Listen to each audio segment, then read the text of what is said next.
Marami na ring mga naitalang hostage-taking incident sa iba't ibang bahagi ng ating bansa. Karamihan sa mga ito ay nangyari sa Kamaynilaan.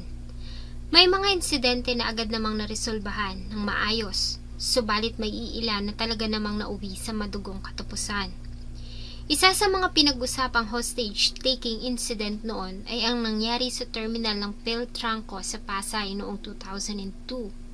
Ang nasabing pangyayari ay ipinalabas ng ABS-CBN Live, kaya naman marami ang nakapanood at nakakita sa naging kaawa-awang pagkamatay ng musmos na si Dexter Balala. Ilang dekada din na inalis sa media at telebisyon ang mga kuha ng nasabing pangyayari, hanggang sa muling ilabas ito ng GMA7 sa programa ni Jessica Soho, at noong 2023 na isinapubliko ng media archivist na si Jacob Shelter Throwback TV. Muli po nating balikan ang masakit na pangyayari at ang naging katapusan ng musmos na batang si Dexter Balala.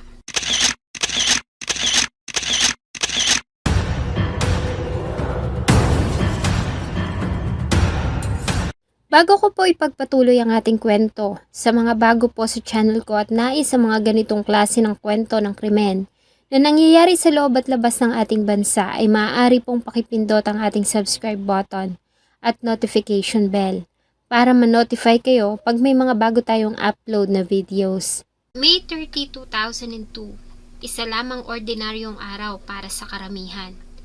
Maliban sa batang si Dexter Balala, excited siya dahil makalipas ang 2 linggong bakasyon sa Camarines Sur, ay uuwi na sila ng kanyang 28 years old na inang si Salvacion sa kanilang bahay sa San Fernando, Pampanga. Bagamat mamimiss niya ang mga bagong kaibigan na nakilala, ay namimiss niya na rin ang ama na naghihintay sa kanilang pag-uwi. Ganon din ang mga kababata na kasama niyang naglalaro ng piko at habulan sa kanilang bayan. Mula Camarines Sur, ay sumakay ang mag-ina ng bus patungong Maynila, at mula naman doon ay muli silang sasakay ng bus na magdadala sa kanila sa Pampanga. Madaling araw na ng May 31, 2002 nang marating nila ang Peltranco Bus Terminal na matatagpuan sa EDSA Malibay, Pasay City. Bagamat madilim pa ang paligid ay abala na ang terminal at marami na ring mga pasahero ang naroon. Ang iba ay dumating mula sa iba't ibang probinsya at ang iba naman ay naghihintay ng kanilang sasakyang bus. Dahil alas 4 pa ng madaling araw ang biyahe ng kanilang bus na pauwing Pampanga, ay nagpa siyang magpahingang mag-ina, habang nakatulog naman si Dexter. Ayon kay Salvacion, ay nagising ang kanyang anak at sinabi na nais nitong mag-CR, kaya naman inayos niya ang mga dalang gamit at sinamahan ng anak. Habang naglalakad patungo sa CR, ay bigla na lamang inagaw sa kanya ng isang lalaki si Dexter at tinutukan ito ng double-bladed na kutsilyo sa kanyang liig. Agad na nagkaroon ng komosyon at nagkagulo ang mga tao sa terminal. Ang suspect ay kinilalang si Diomedes Talbo, isang magsasaka na nagmula sa San Mateo, Isabela. Nasa terminal ito kasama ang kinakasama para magtungo ng Mindanao. Ang pangyayari ay agad na nakarating sa tanggapan ng pulis sa Pasay at agad namang rumisponde sa lugar ang mga members ng Special Weapon and Tactics SWAT Team kasama si Chief Inspector Reynaldo Baral at ilan pang mga pulis. Nagkataon naman na ng mga oras na yon ay nasa lugar ang reporter ng ABS-CBN na si Michael Fahatin, kaya naman ang buong pangyayari ay nakunan at ipinalabas ng live sa TV. Pagdating sa lugar ay sinubukan nilang ikordon ang lugar, subalit nabigo sila dahil sa hindi na nila nakontrol ang bilang ng tao na nakikiisyoso.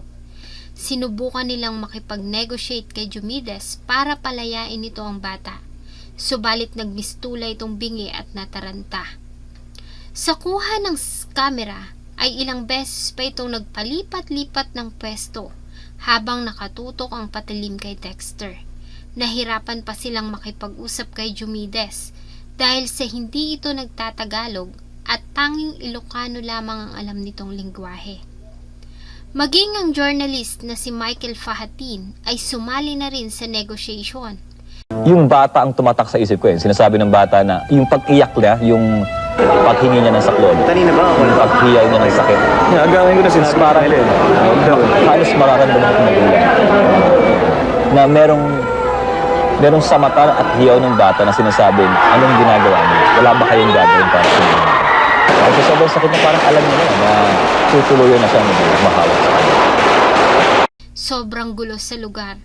Pwera sa ingay ng mga nagpapanik na tao sa paligid, ang malakas na iyak ng batang si Dexter, ang nagsusumamo niyang ina, ang boses ng media at mga pulis na lalo pang nagpagulo sa sitwasyon. Hanggang sa mangyari na nga ang insidente. Sobrang sakit, hinawakan ng bata ang patalim upang pigilan. Dito na naging desperadong sitwasyon. May tumatagas ng dugo mula kay Dexter. Huling katagang narinig ko mula sa suspect. Patawarin niyo ako, Diyos ko. Sinumulang undayan ng saksak ni Talbo si Dexter sa kanyang liig at likuran.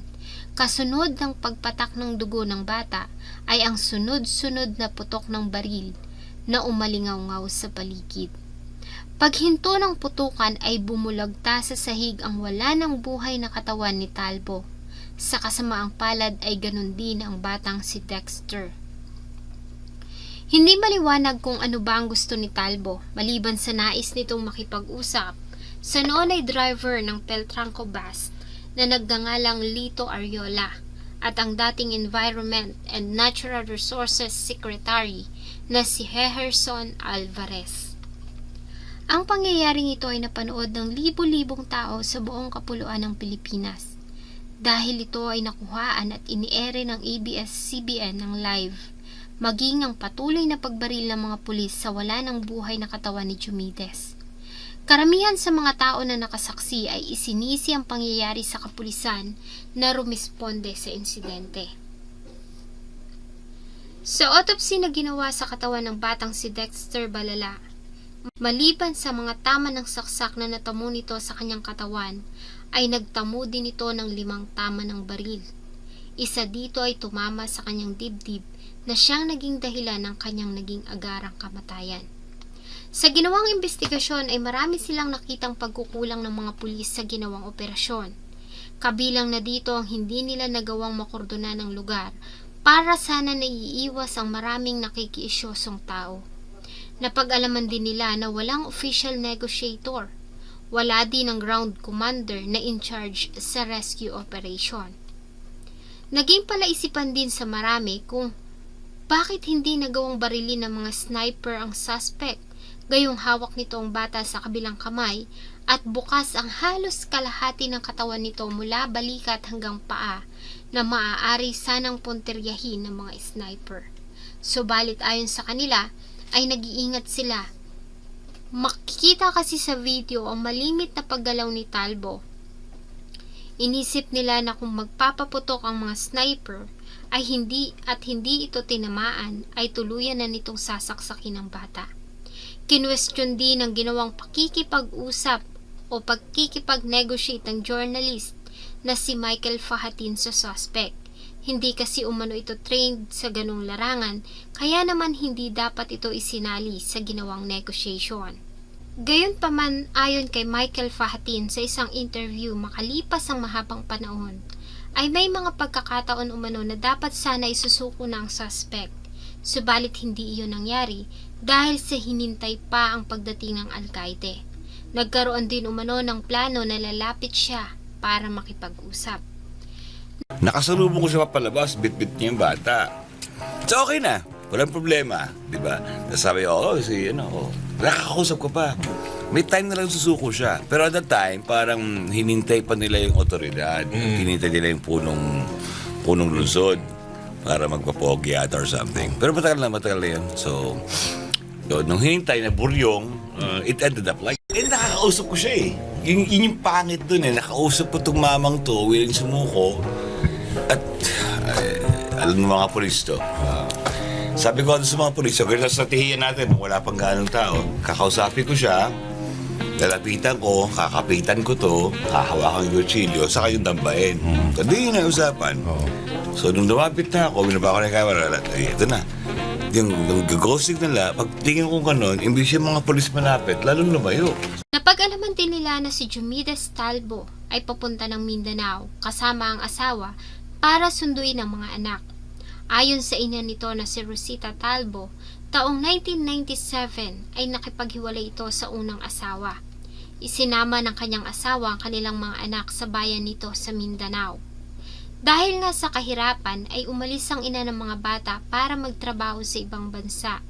Naiwan ang 2 anak na babae ni Talbo sa Mindanao sa pangangalaga ng mga kamag-anak. Hanggang sa makatanggap sila ng liham kung saan ay sinabi ng mga apo na siya ay minomolestya ng tiyuhin at ginagahasan nito ang kanyang ate. Nang matanggap ang balita mula sa mga anak, ay agad na nag-impake ang galit na si Diomedes at ang kanyang asawa para magtungo sa Mindanao at kunin ang mga anak.